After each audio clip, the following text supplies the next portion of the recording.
Hello everyone, I'm just Ian. Welcome to this new Lego video. Today we're taking a look at my custom Lego Distortus Rex from Jurassic World Rebirth. A week ago I watched the movie and I thought it was absolutely amazing. Loved it, and I absolutely love this creature. So as you can see, it's a full custom build. I didn't use any instructions for this, I just came up with it myself. I did look at the Mattel D-Rex figure as inspiration and to get a feel for the creature, because there is not a lot of art, like official art, out of the creature.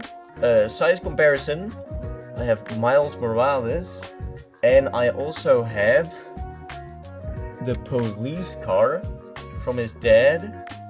So you can see that this is a huge dinosaur. It scales very well for the movie, and it also scales very well with the actual Lego dinosaurs. I sadly don't have a Jurassic World Rebirth set to compare it to, or compare it with the minifigures that appear in the movie, but this is a good comparison for size. This creature is actually too big for my new lightbox, so I bought this lightbox to do reviews, and it's very good for reviews, but well, when I built this dinosaur I didn't quite think about the fact that he would need to be in the lightbox. And as you can see, if I turn him around, you can see the tail needs to be bent up all the way because he just won't fit. So he's very large. So if I turn him around, yeah, if we take a look at all the details of this creature, let's first start at the back. Of course, there's details right here and here, all brick built. Here on the tail there's some brick built detail. The arms and legs have brick built details going all the way up there and there. The head is fully, let me get him like this, holding the camera with one hand, so it's kind of difficult. But as you can see, the head's fully built up. Use some pretty nice building techniques. There is a tongue in the mouth, which is very nice. The feet, like the big arms, but also the feet, came out really nicely. Yeah, I'm just very happy with all the details in this build. It's 100% symmetric, except for one missing piece on the left leg, and then there are of course two different colored plates on the back, as you can see. But yeah, very happy with all the details of this incredible build. Now that I have both hands back, now let's take a look at articulation. First of all, the jaw is posable. The head can move side to side a little bit. Neck is locked in place for the look of the D-Rex, because otherwise, if I made it so you could pose it, there would be a huge gap. So to avoid that problem, I just locked it in place. I did the same thing with the tail, but I'll get to that in a bit. The mini arms are on ball joints, go up, down, left, right. Fingers are on clips, there's a ball joint here and here. Of course, the giant arms, ball joint over here, ball joint over here. There is a ratcheted joint down here for stability. The fingers are on two ball joints, there and there, and then two clips, and then there's another ratcheted joint over here to help with stability. So that's very nice. And it just helps with posing around, like so. Of course, it's all mirrored. Now, if I turn this around, we can take a look at the tail.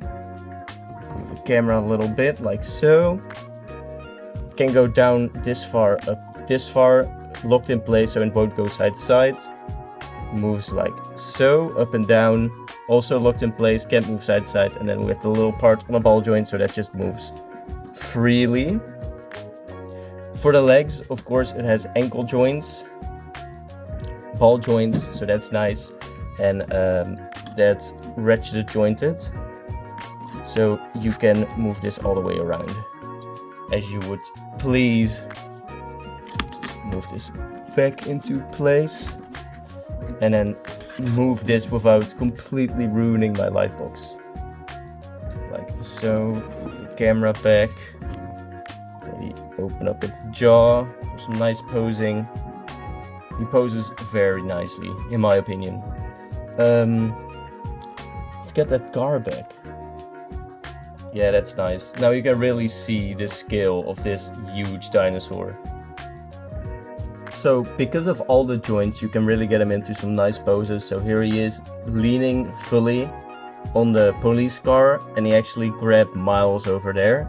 So he can hold the minifigure very easily, and he can hold poses like this very easily.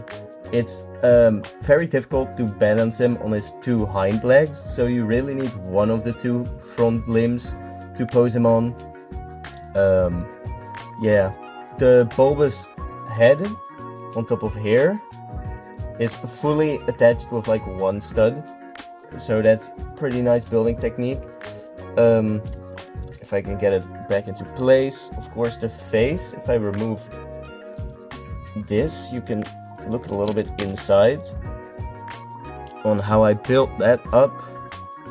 Not too difficult, just uses some regular side building techniques. Yeah, but final verdict, I'm super happy with how this came out. Looks absolutely amazing. It's big, it's menacing, it holds minifigures, scales well with everything. Yeah, honestly, I'm very happy with myself. I think I outdone myself. Everything about this build looks amazing in my opinion. I'm super happy with it. Yeah, leave a comment telling me what you think about this. Maybe there is something you think could have been better. Maybe the head, I think, could have had a little bit more detail. Of course, there's still a lot of studs open.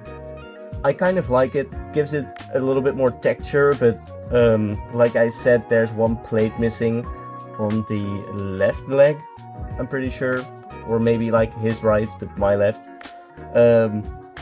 So I still need to go find that one, don't know where it went. Yeah, and I really want to get some Rebirth sets to review for you guys and to actually show my Distortus Rex with those sets and with the minifigures, because I think that would be so awesome. So let me know what you think about this. Leave a comment, like, subscribe, and you'll see me in the next video. Goodbye!